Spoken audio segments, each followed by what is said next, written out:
Hi friends, అందరూ బాగుండాలి, అందులో మేము ఉండాలి. చిన్న మినీ వ్లాగ్తో అయితే మీ ముందుకు వచ్చేసాను. మళ్ళీ మనం పైకి ఒక్కొక్క మెట్టు ఎదుగుతుంటే కిందకి లాగాలి అని చాలామంది చూస్తూ ఉంటారు.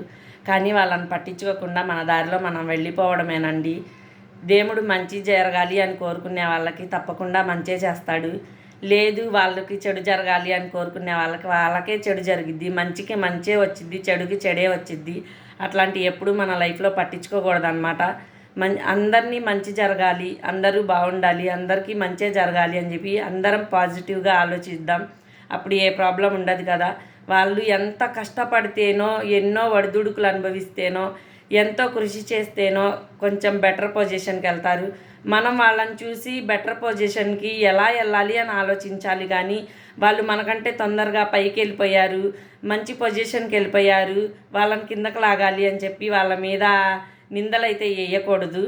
నాకు అనిపించింది, చెప్పాలనిపించింది, చెప్పాను. ఎవరికైనా తప్పుగా అనిపిస్తే సారీ అండి. నచ్చితే లైక్ చేయండి, షేర్ చేయండి, కామెంట్ చేయండి. Okay friends, bye.